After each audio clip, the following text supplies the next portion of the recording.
Hey guys, we're live. Welcome to Calm Belly TV. Today I am going to talk about 5 signs that tell you you are ready to test FODMAPs. Alright, I apologize. I'm getting started about 7 minutes late because my Facebook app just decided not to work and I had to reinstall and restart my phone, so there was that.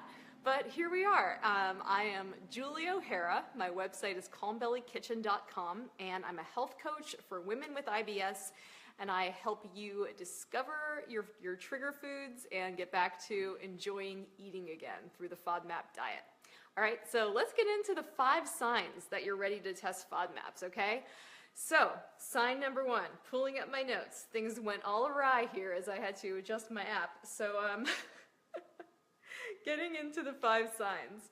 You're ready to test FODMAPs when you've had improvement in your symptoms and you've gotten really good at taking food away.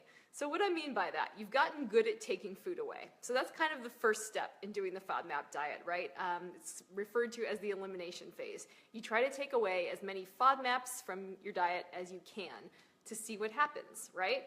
So you've done that, you've gotten pretty good at it, you feel like you know how to get rid of those FODMAPs, you know how to find FODMAPs that kind of sneak into different ingredients, and you've seen improvement in your symptoms. Now, it doesn't mean that you are now symptom-free, that you're now, IBS-free, that you now feel perfect all the time. That's not the goal of the elimination phase. It's to see how your body feels when you take away FODMAPs. So if it feels better, that means you're ready to actually move on and find the way that you're meant to eat for the rest of your life. I call it your unique lifetime eating style. So that's the goal of the first phase. It's not to get rid of every symptom, and that doesn't typically happen for most people. Once in a while, you experience IBS symptoms. That's totally normal. But if you see a big improvement and you've gotten good at taking those foods away, knowing where FODMAPs are and where they aren't, then that's a sign that you're ready to move on to the next phase and test FODMAPs. All right? So I want to make sure that we know what we're talking about when I talk about the different parts of the FODMAP diet. So in the beginning, you take food away, and the goal is to give your body a clean slate. It's to see how you feel without FODMAPs, like I said before, and it's to really prepare yourself to learn what you can eat for the rest of your life. The end goal isn't to just avoid every FODMAP forever. That's not it at all, and it's really difficult to do that. So the end goal of the next phase of testing FODMAPs and bringing them back in is to learn your unique lifetime eating style. Learn which foods trigger your symptoms and which ones don't really cause you any issues, because then you know how you can eat for the rest of your life, and you're not just guessing. You're not just taking away every food blindly without really knowing what causes symptoms and what doesn't. Okay, so the second sign that you're ready to reintroduce and bring FODMAPs back into your diet is your belly feels good, but your social life is suffering, all right? So we're just talking about signs here, right? We're not trying to get too philosophical about it, but your belly feels good, but your social life is suffering, because in order to get rid of all those FODMAPs, it's getting really difficult to go to restaurants, to have social meals with friends and family, to enjoy all those holiday foods. So if you're kind of feeling like you're a little bit tired of that, like you're not enjoying, social gatherings around food anymore, that's a sign that you don't have enough variety in your diet, and it's time to do the FODMAP testing so that you know what you actually need to avoid, and maybe you can bring back, grandma's Christmas cake, right? Because right now you don't know. You don't know why you feel better. You just know that you've taken everything away. Okay, sign number 3 that you're ready to test FODMAPs. Wait for it, wait for it. You're tired of spending money on low FODMAP food and spending time seeking it out, okay? So this is the classic example, and it drives me insane. So I still occasionally buy gluten-free crackers, but for your little 4-ounce box of gluten-free crackers, it costs like $7, whereas, an 8-ounce box of regular crackers is like $2 or $3, right? It stinks. It's not fair. There's nothing that any of us did that makes us require special foods at certain times, but they can be really expensive. And you're sick of spending more trying to find snacks that are specifically low FODMAP. You're ordering food online, and it really does add up. It's pricey, and it may not be necessary. That's the thing. Maybe you don't need to buy the one special brand of chicken broth or tomato sauce or protein bars. You just need to know what you actually do need to avoid, and the only way to figure that out is by doing the testing process, right? And the other thing is like the shopping, right? I mean, we've all been there where you're walking through the supermarket reading, box after box and all the ingredients, and you can't find anything that doesn't list natural flavors or whatever. So when you do that testing process, you're going to prove to yourself that maybe it's okay if there's a smidge of natural flavor in your chicken broth. You're going to learn that. You're going to learn if you truly need to avoid every little speck, or if that small amount is actually going to be okay for your body. So that's number 3. All right, if you guys are just joining me live, feel free to pop in your questions. This is totally casual, so pop them into the comments. So I will quickly recap. I did the first 3 signs that you're ready to test FODMAPs. The first one is that you've gotten good at taking them away and you've seen some improvement in your symptoms. You don't have to be perfect, but you've seen a good amount of improvement. Sign number 2 is that your belly feels good, but your social life is struggling and suffering. And sign number 3 is you're tired of spending money on specialty food and spending the time that it takes to seek out food that doesn't contain any FODMAPs whatsoever.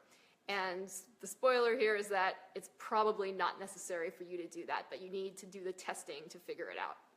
All right, sign number 4 that you're ready to test FODMAPs. You're tired of going to restaurants and spending $25 for plain chicken. Okay, so, you can see this list is like, slightly tongue-in-cheek, but again, haven't we all been there? Like, going out to eat, it's inevitable sometimes, but if you're at a restaurant and you're telling them, well, take away the sauce and the fancy vegetable and everything else, you end up spending, the money for an entree that's just like chicken you could have made at home, right? And it's getting old. So if you're kind of tired of that, you're tired of maybe being on vacation and not being able to eat all the fun food without worrying about getting symptoms. So that's a sign that you need to do the testing and see if you can get more variety into your diet. All right, Nicole says, how long do you need to stay on the elimination diet? I've been procrastinating because it feels like a very daunting task. Yeah, that's a great question. The elimination diet, you can usually be on it for 4 to 12 weeks. That's kind of a big range, but so many people end up on it for 6 months or a year or 2 years. And that's way too long. Really, the goal of it is to see if you experience improvement in your symptoms, because all you want to do is prove that FODMAPs were your problem, and when you take them away, your problems get a lot better, right? So that's really your whole goal. Your goal is but at the same time, you're also understanding all the other factors that affect your body. This is a whole learning process. So you're learning how stress affects your digestive system. When you take away FODMAPs, all this other stuff becomes really clear. So that's part of it. The other part, I think I just blanked as I was trying to talk and read at the same time. The other part of it is, I'm sorry, I think that covers it. So, to give yourself a clean slate, right? You want to give yourself a clean slate, get a break from your symptoms so you can actually bring the foods back in, because that's the important part. You need to learn what is actually, if you feel better in the elimination phase, why do you feel better? What foods that you took away are the ones you need to avoid. So I hope that answers the question. Yeah, and the testing process can seem daunting, but it doesn't have to be. It's just really follow a system, you do it for a set period of time, and you learn so much. And in the end, you have these skills that you have for the rest of your life. And you could always go back to being in elimination if you need to reset. But having that knowledge and those skills from doing the testing is huge. Awesome, thanks. Okay, good, Nicole, I'm glad I answered you. I just blanked out. This is what you get on live TV. Okay, Linda says, how long should I continue the elimination phase if I'm not feeling better? Okay, that's a really good question. I think you have to set an end date. So if you've been on it for a while and it's not going so well, well, first of all, make sure, for lack of a better word, make sure you're doing it right. You know, make sure there's nothing that's sliding through the cracks. So you might need to consult with an expert, with a coach, with a dietitian, with a doctor, to look at what you're eating and make sure that you're eating the right portions, that you're eating the right foods in general. So there's that. But if you feel that you are doing it, you know, you're adhering to it really well, it doesn't have to be perfect, but still well, then I think after 12 weeks, that should be the max. If you're really not seeing any big changes, I think it's time to go back to the doctor and explore if you could do some testing on what else might be going on. If there's another condition that's affecting it, maybe you do have IBS, but you have something else that's causing issues. So there's a million different reasons, but I think you need to put a time limit on it if you're convinced that you're doing it, you know, correctly and efficiently. I hope that answers your question, Linda. That's a great one. Okay, I am going to finish up with the 5th sign that you're ready to test FODMAPs. And this is actually a really simple one. The 5th sign is you really miss all those foods that you used to love. You really miss your pizza, your fresh raspberries, your ice cream, your croissants, your figs, and now I'm naming all my favorite foods that I missed when I was doing the elimination phase. So if you're at that point where you're like, darn it, I just want to eat a croissant for breakfast one day, you owe it to yourself to find out if you can. Because maybe you can, all right? So personally, I learned that wheat isn't a huge trigger for me. I can eat a croissant. I can eat my homemade pizza, which is just made with regular flour. It's not a big trigger for me. Now, fructose is a trigger for me, but I learned that I can eat a small amount of figs, which are my favorite fruit. They're high in fructose. They're one of my favorite foods in the whole world.